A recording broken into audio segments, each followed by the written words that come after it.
Well, namaste, good evening. We are on the 6th of March already, and we're midway through our chapter, The Eternal and the Individual, the third chapter in the second book of the Life Divine. In the last couple of paragraphs, leading up to our present point, Sri Aurobindo had been putting in a most amusing way the argument of what would be the mind of common sense, and also a logic that goes with that kind of common sense. He concluded, though, that there's a triple error that the mind in its logistics makes in trying to assess the nature of the absolute, the universe, and the individual. That is, first, drawing a gulf between the absolute and all possible relatives. A second, observing too strongly the law of contradictions. And the third, mistaking the genesis for the universe as arising in time and not from eternity. Because of those three reasons, we can't understand from a logical basis, peering out from a material vehicle, what the absolute might do. So we'll read the last couple of sentences from the paragraph we closed with last time. We see by reason that such an absolute must exist.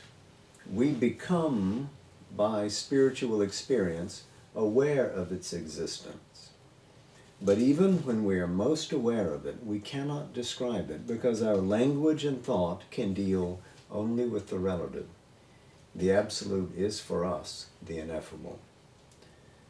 So philosophy concludes, experience realizes, and language fails us, along with logic. This seems to be our position. So when we gaze at the absolute, we may enter into it, but we cannot know it and we cannot describe it in terms that would satisfy logic or deal successfully with the limits of language.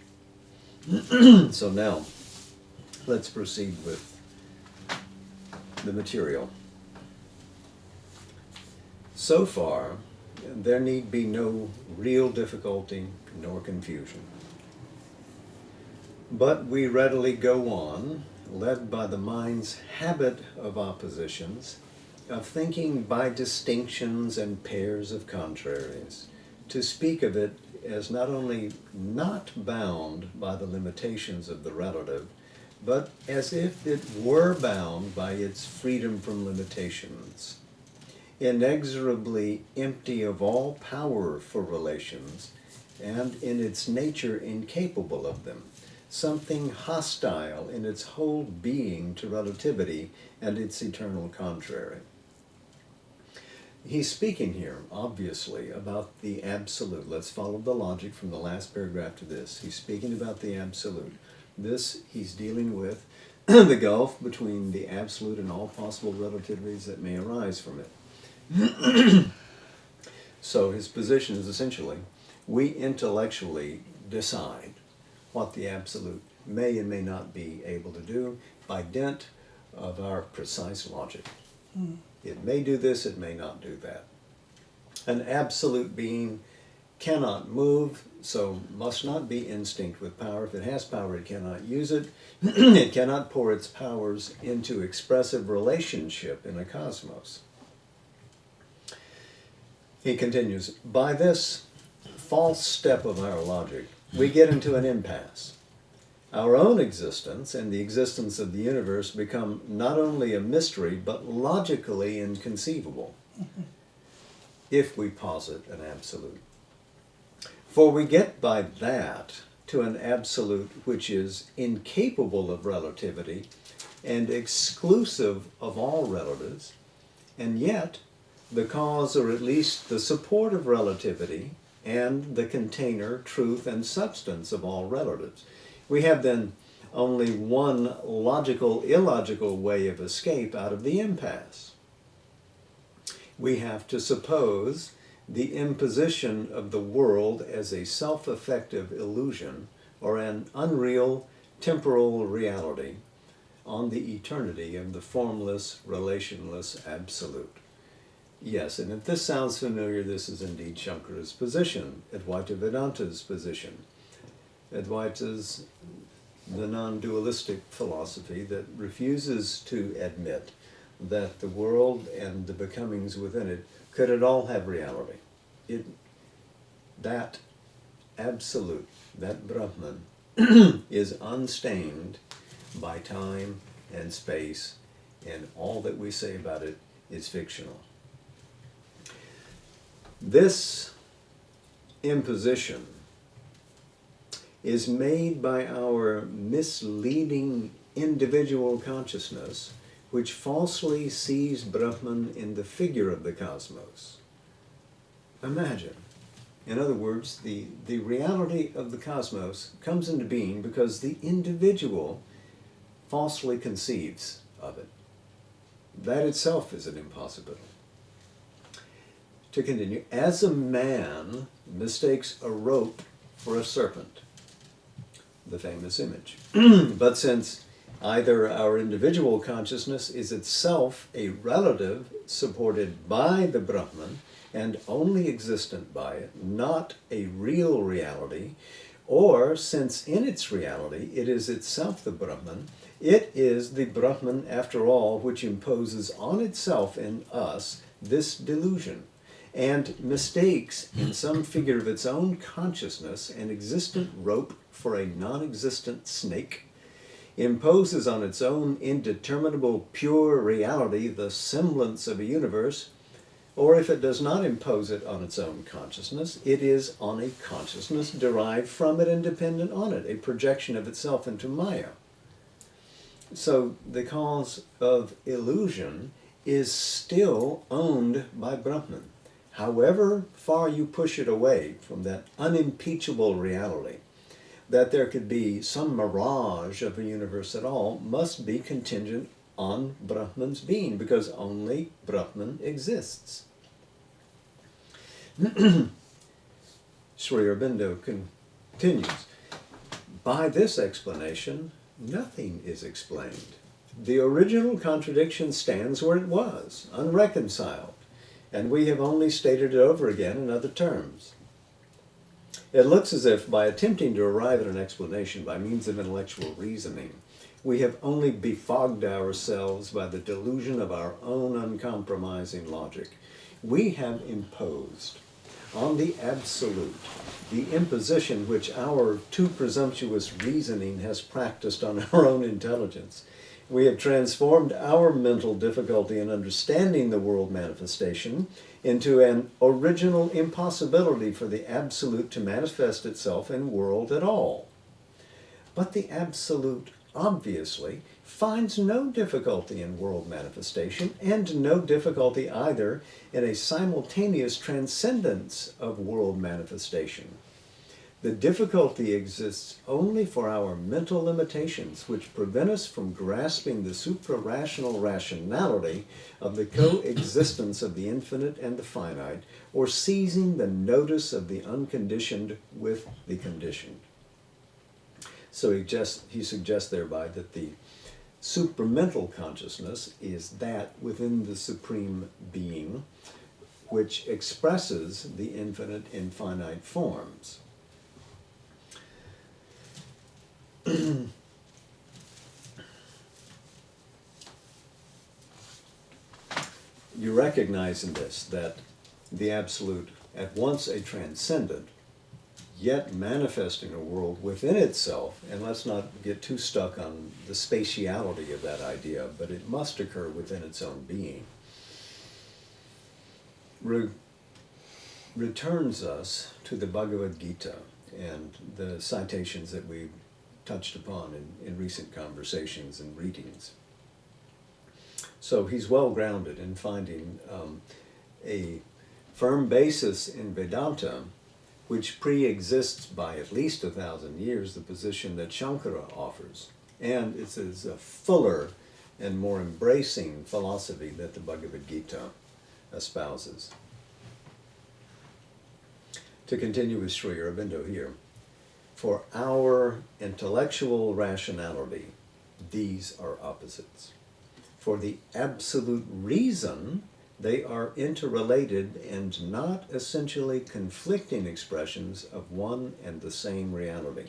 So he suggests here that there are two different orders of reason. One is the intellectual, chained to the process of logic and its conditions and its determinatives. The second is appended to a greater light, a greater consciousness. It is reason that works with some awareness of how spiritual reality actually operates.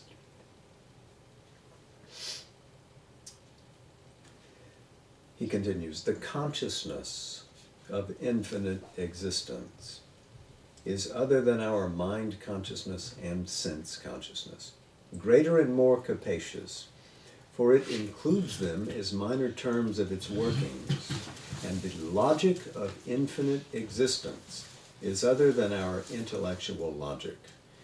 It reconciles in its great primal facts of being what to our mental view, concerned as it is with words and ideas derived from secondary facts, are irreconcilable contraries.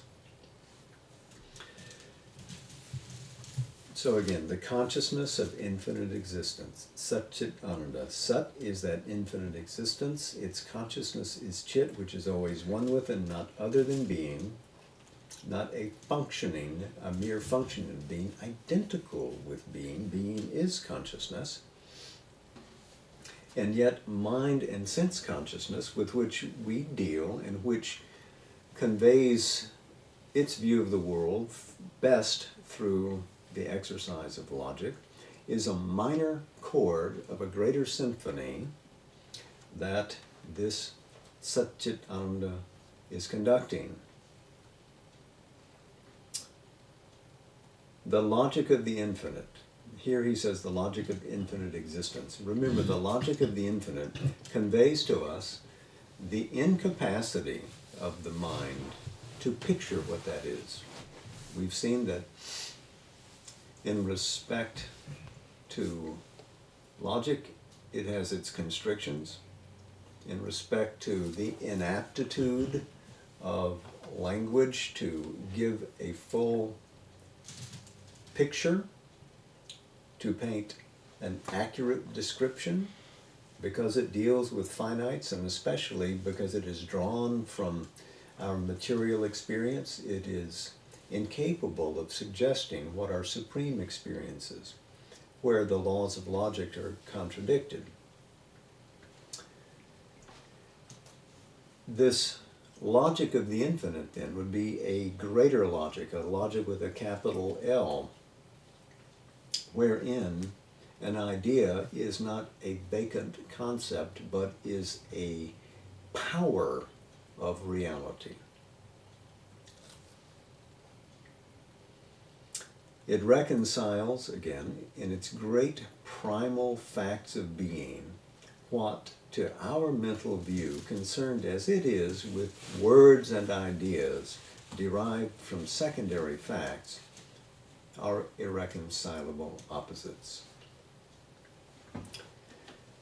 Our mistake is that in trying to define the indefinable, we think we have succeeded when we have described by an all-exclusive negation this absolute, which we are yet compelled to conceive of as a supreme positive and the cause of all positives.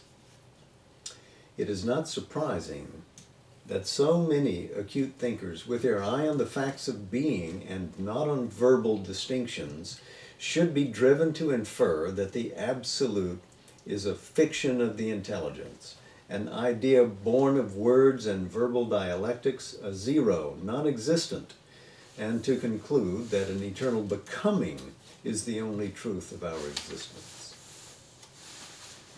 And so the intellect argues against the absolute and for becoming, preferring process to being. Only a process could be this world. And of course, we can go back millenniums, and we can go back just a century or so to see that Heraclitus, the Buddha, Whitehead, all see the world as processive. You can't fix anything down. There's nothing substantive there. All is in motion, all is in flux. It is a contradiction to the idea of what stable being must be. The ancient sages, Sri Aurobindo writes, spoke indeed of Brahman negatively. They said of it, neti, neti. It is not this, it is not that. But they took care also to speak of it positively. They said of it too, it is this, it is that, it is all. For they saw that to limit it, either by positive or negative definitions, was to fall away from its truth. Yes, there is this great statement, neti neti, in the Upanishad.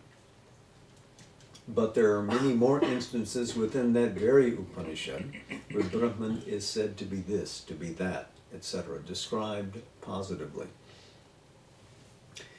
In other words, we can never describe adequately the limitless, or that which is outside the compass of mental vision. We cannot, we should not expect ourselves to do it. Brahman, they said, is matter, is life, is mind, is supermind, is cosmic delight, is Satchit Ananda. Yet it cannot really be defined by any of these things, not even by our largest conception of Satchit Ananda. That is so. And the Taittiriya Upanishad, of course, gives this description of existence as being matter, anam, life, prana, mind, manas, supermind, vijnana, delight, ananda. It does not say anything about Satchidananda, and that term does not occur anywhere in the Upanishads. It's a later development, as we've frequently said. In the world as we see it, for our mental consciousness, however high we carry it, we find that to every positive there is a negative. But the negative is not a zero. Indeed, whatever appears to us as zero is packed with force, teeming with power of existence, full of actual or potential contents. This goes back to some of the earliest chapters where Sri Aurobindo was describing that existence does not come out of non-existence, that what we call non-existence is something that transcends even the positive presentation of itself in being, that it is free even of that classification, that designation. But that doesn't mean that it does not exist, that it's a true non-being. It is a way of speaking about that which cannot be captured even by the term being. And of course, this also echoes his comments regarding the Brihadaranyaka Upanishad versus the Chandogya Upanishad, where they disagree about the nature of how the world comes into manifestation. Or seem to disagree. Neither, he writes, does the existence of the negative make its corresponding positive non-existent or an unreality. It only makes the positive an incomplete statement of the truth of things, and even, we may say, of the positive's own truth. For the positive and the negative exist not only side by side, but in relation to each other and by each other. They complete and would, to the all view, which a limited mind cannot reach, explain one another. And so these oppositions, which are so contrary to the view of logic, impermissible, we want one, not the other, let's try to drive the other out of existence, are eternally paired and purposely paired together. Each by itself is not really known. We only begin to know it in its deeper truth when we can read into it the suggestions of its apparent opposite. So we are moving here beyond a perspectival stance into a supra-rational region. It is through such a profounder Catholic intuition, and not by exclusive logical oppositions, that our intelligence ought to approach the Absolute. The positives of the Absolute are its various statements of itself to our consciousness. Its negatives bring in the rest of its absolute positivity, by which its limitation to these first statements is denied. We have to begin with its large primary relations, such as the infinite and the finite, the conditioned and unconditioned, the qualitied and unqualitied. In each pair, the negative conceals the whole power of the corresponding positive which is contained in it and emerges from it. There is no real opposition. Vita, the argument that we just visited. Opposites coexist in a larger continent. We have, in a less subtle order of truths, the large primary relations being the infinite and finite, etc. We have, in a less subtle order of truths, the transcendent and the cosmic, the universal and the individual. Here we have seen that each member of these pairs is contained in its apparent opposite. The universal particularizes itself in the individual. The individual contains in himself all the generalities of the universal. So there's a deep correspondence of universe and individual, of macrocosm, the big cosmos, and the microcosm, the little cosmos. The small mirrors the large, contains all of those potentialities that are available in the universe in itself. And the universe pledges its being, so to say, in the individual formation. It says, yes, I am that. It particularizes itself. The universal consciousness finds all itself by the variations of numberless individuals, not by suppressing variations.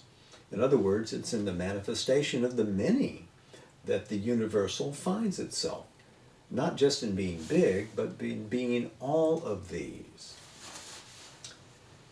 The individual consciousness fulfills all itself when it is universalized into sympathy and identity with the cosmic, not by limiting itself in the ego. So the individual isn't perfected in living isolated from the all or from the universe.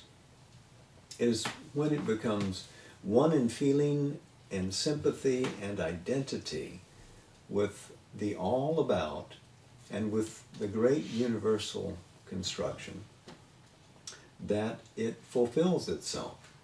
So what Sri Aurobindo is giving voice to here is a contextualized truth, where individual is one with the cosmos always and cannot exist apart from it.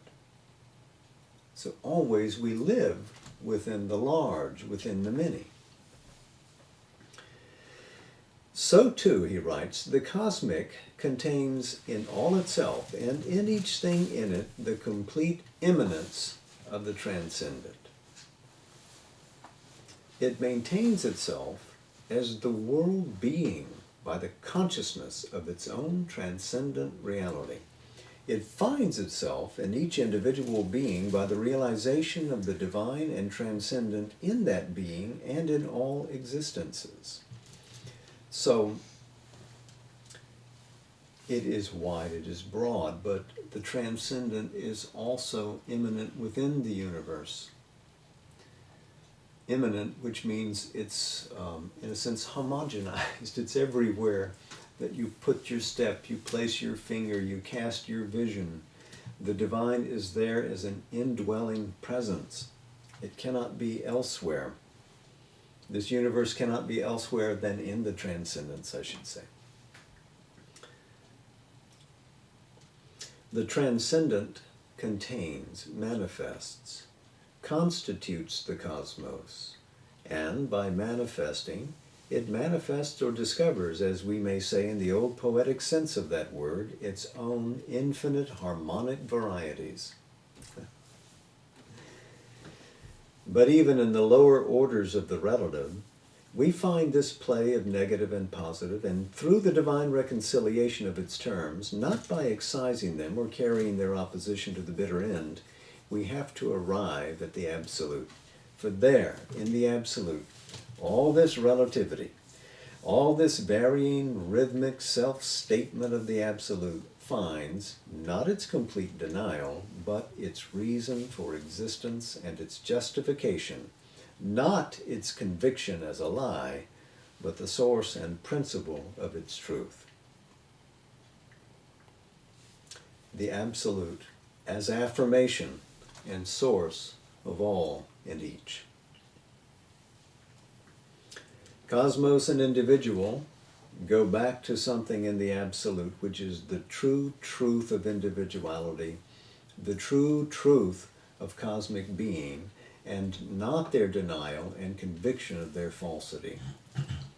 The absolute is not a skeptical logician denying the truth of all his own statements and self-expressions, but an existence so utterly and so infinitely positive that no finite positive can be formulated which can exhaust it or bind it down to its definitions. That's the nature of the positive reality. So the core of cosmos and individual is the absolute. And so he's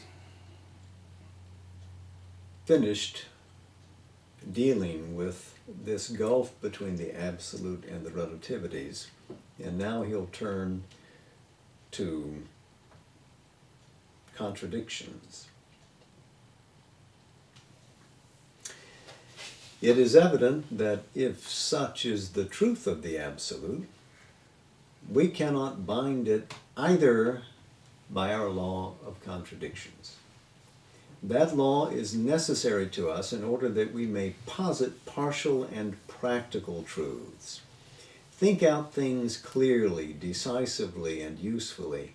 Classify, act, deal with them effectively for particular purposes in our divisions of space, distinctions of form and property, moments of time. So our temporal experience demands this very law. It has utility for us. It represents a formal and strongly dynamic truth of existence in its practical workings, which is strongest in the most outward term of things, the material, but becomes less and less rigidly binding as we go upward in the scale, mount on the more subtle rungs of the ladder of being. So as we climb, these absolute separations that logic wants to draw because of the law of contradictions, as he expresses it, become less and less apt. Now there's this hearkening back to Aristotle here. The principle of contradiction in logic, and he didn't use the term logic, I think he used a term like organons, to express that reason is an organ that leads to truth. What Aristotle said was that the same attribute cannot be at the same time belonging to and not belonging to the same subject in the same aspect of being. In other words, it can't be this and be that at the same time. If it is this, then it cannot be also that. And he took that farther from the chain of reasoning to apply it to actual being. And he said this is the most certain thing we can say. And a lot of philosophers in succeeding ages agreed with him, all the way up to Nicholas of Cusa. There's general agreement with Aristotle in Western philosophy about that. you can't say that a thing both belongs and doesn't belong to the same subject in the same respect. But Kusa disagreed. Nicholas of Kusa disagreed. He said, this is a truth that obtains only to finites. In the finite world, this works. See, this is in accordance with what Sri Aurobindo is saying. That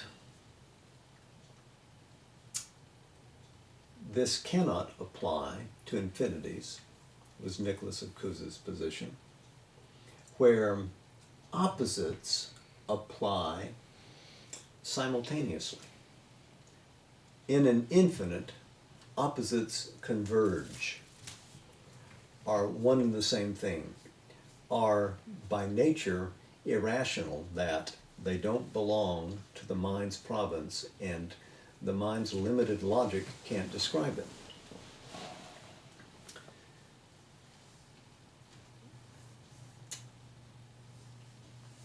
I could go down a rabbit hole here. I'm going to resist.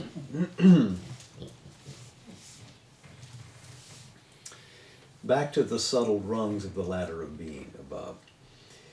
It is especially necessary, he says, for us in dealing with material phenomena and forces. We have to suppose them to be one thing at a time, to have one power at a time, and to be limited by their ostensible and practically effective capacities and properties. Otherwise, we cannot deal with them. So this distinguishing power is necessary in a world of finites. But even there, as human thought is beginning to realize, the distinctions made by the intellect and the classifications and practical experiments of science, while perfectly valid in their own field and for their own purpose, do not represent the whole or the real truth of things, whether of things in the whole or of the thing by itself, which we have classified and set artificially apart, isolated for separate analysis. By that isolation, we are indeed able to deal with it very practically, very effectively, and we think at first that the effectiveness of our action proves the entire and sufficient truth of our isolating and analyzing knowledge. Afterwards, we find that by getting beyond it, we can arrive at a greater truth and a greater effectivity. The isolation is certainly necessary for first knowledge. A diamond is a diamond, and a pearl, each thing of its own class, existing by its distinction from all others, each distinguished by its own form and properties. Pardon me. But each has also properties and elements which are common to both, and others which are common to material things in general. And in reality, each does not exist only by its distinctions, but much more essentially by that which is common to both. And we get back to the very basis and enduring truth of all material things only when we find that all are the same thing. One energy, one substance, or if you like, one universal motion which throws up, brings out, combines, realizes these different forms, these various properties, these fixed and harmonized potentialities of its own being.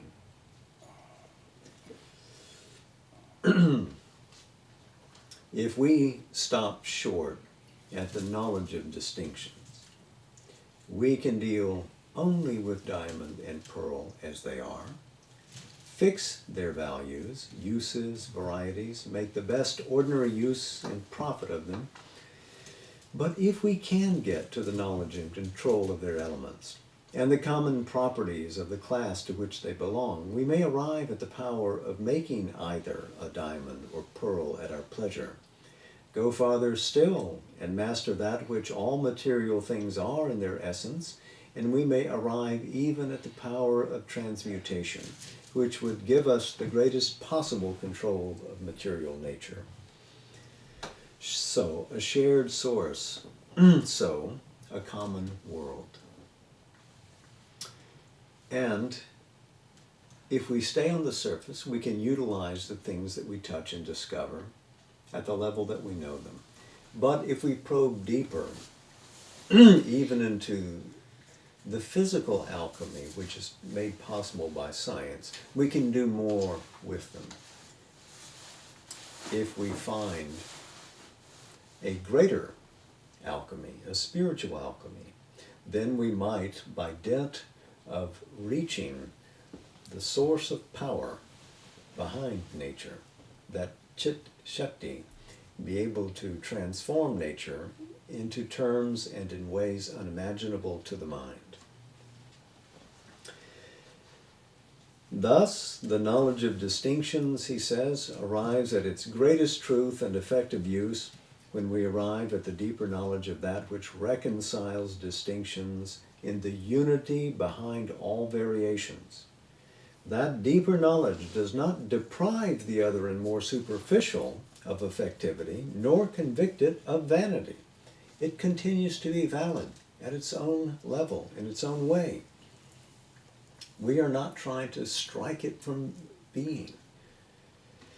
We cannot conclude from our ultimate material discovery that there is no original substance or matter, only energy manifesting substance or manifesting as substance, that diamond and pearl are non-existent, unreal, only true to the illusion of our senses of perception and action, that the one substance, energy, or motion is the sole eternal truth, and that therefore the best or only rational use of our science would be to dissolve diamond and pearl and everything else that we can dissolve into this one eternal and original reality, and get done with their forms and properties forever.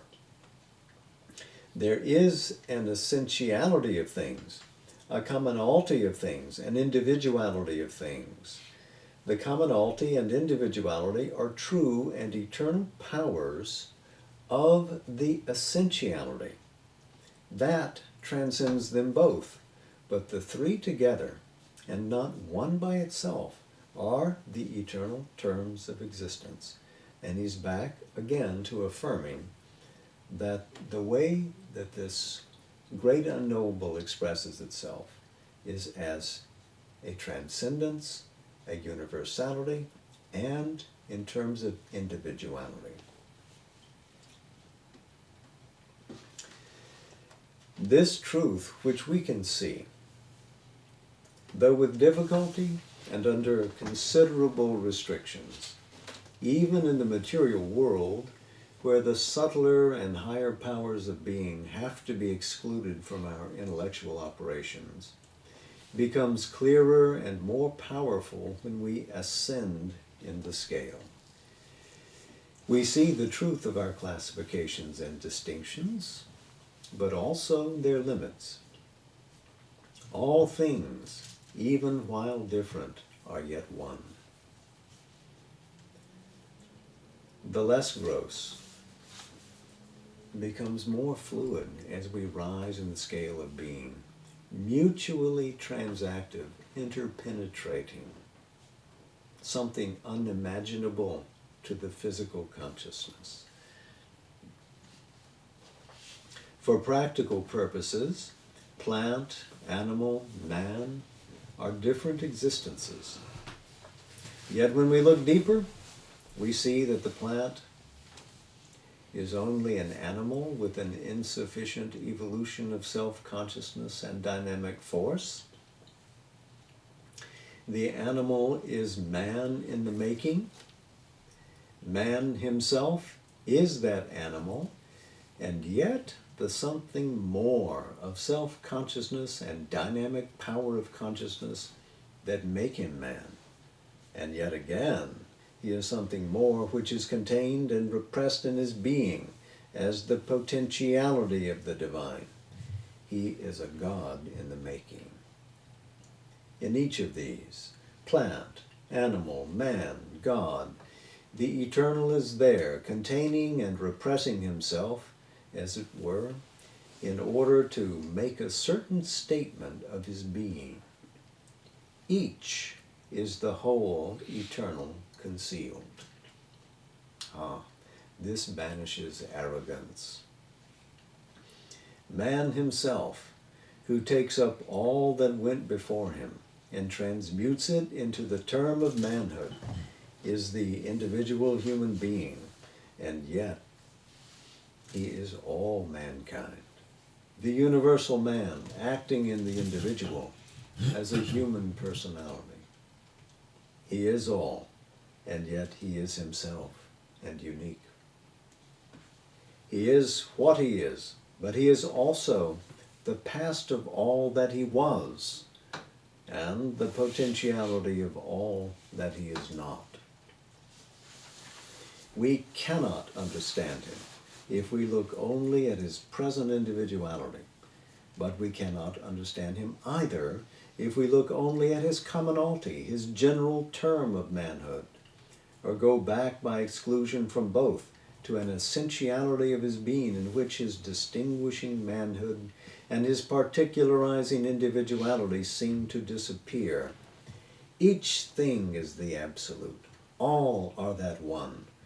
But in these three terms, always the absolute makes its statement of the developed self-existence.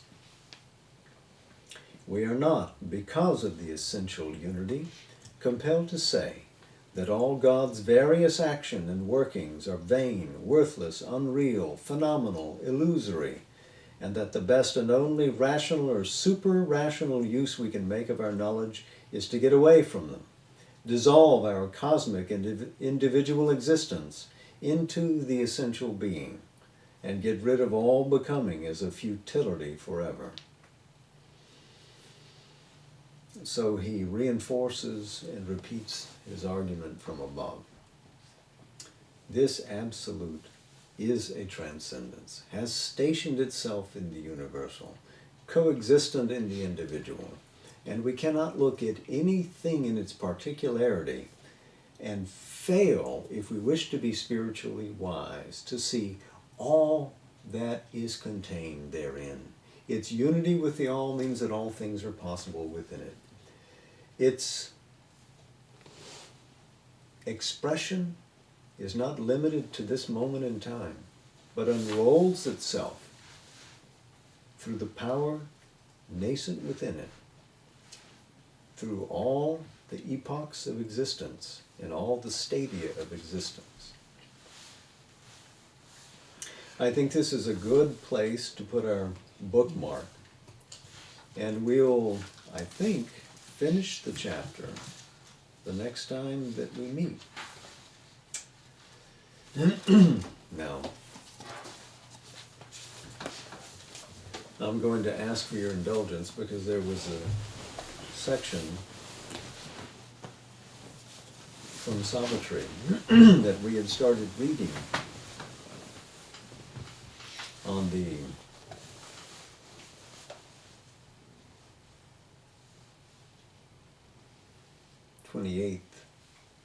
on the eve of the Golden Day.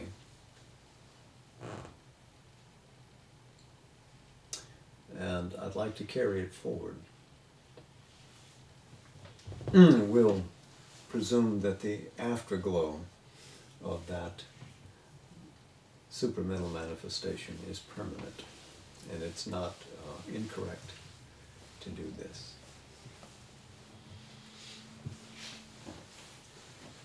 This world shall be God's visible garden house. The earth shall be a field and camp of God. Man shall forget consent to mortality and his embodied frail impermanence. This universe shall unseal its occult sense, creation's process change its antique front, and ignorant evolution's hierarchy release the wisdom chained below its base. The Spirit shall be the master of his world, lurking no more in form's obscurity, and nature shall reverse her action's rule. The outward world disclose the truth it veils. All things shall manifest the covert God. All shall reveal the Spirit's light and might, and move to its destiny of felicity. Even should a hostile force cling to its reign, and claim its rights' perpetual sovereignty, and man refuse his high spiritual fate, yet shall the secret truth in things prevail. For in the march of all fulfilling time, the hour must come of the transcendent's will. All turns and winds towards his predestined ends in nature's fixed inevitable course, decreed since the beginning of the worlds, in the deep essence of created things. Even there shall come as a high crown of all, the end of death, the death of ignorance. But first, high truth must set her feet on earth, and man aspire to the eternal's light, and all his members feel the Spirit's touch, and all his life obey an inner force. This too shall be, for a new life shall come, a body of the superconscient's truth, a native field of supernature's mights. It shall make earth's nescient ground, truth's colony, make even the ignorance a transparent robe through which shall shine the brilliant limbs of truth. And truth shall be a sun on nature's head, and truth shall be the guide of nature's steps, and truth shall gaze out of her nether deeps. When Superman is born as nature's king, his presence shall transfigure matter's world. He shall light up truth's fire in nature's night. He shall lay upon the earth truth's greater law. Man too shall turn towards the Spirit's call. Awake to his hidden possibility. Awake to all that slept within his heart, and all that nature meant when earth was formed, and the Spirit made this ignorant world his home. He shall aspire to truth and God and bliss. Interpreter of a diviner law, and instrument of a supreme design, the higher kind shall lean to lift up man. Man shall desire to climb to his own heights. The truth above shall wake a nether truth, even the dumb earth become a sentient force. The Spirit's tops and nature's base shall draw near to the secret of their separate truth, and know each other as one deity. The Spirit shall look out through matter's gaze, and matter shall reveal the Spirit's face. Then man and Superman shall be at one, and all the earth become a single life. Even the multitude shall hear the voice and turn to commune with the Spirit within, and strive to obey the high spiritual law. This earth shall stir with impulses sublime, humanity awake to deepest self, nature the hidden Godhead recognize. Even the many shall some answer make, and bear the splendor of the divine's rush and his impetuous knock at unseen doors. A heavenlier passion shall upheave men's lives. Their mind shall share in the ineffable gleam. Their heart shall feel the ecstasy and the fire. Earth's bodies shall be conscious of a soul. Mortality's bondslaves shall unloose their bonds. Mere men into spiritual beings grow, and see awake the dumb divinity. Intuitive beams shall touch the nature's peaks. A revelation stir the nature's depths. The truth shall be the leader of their lives. Truth shall dictate their thought and speech and act. They shall feel themselves lifted nearer to the sky as if a little lower than the gods.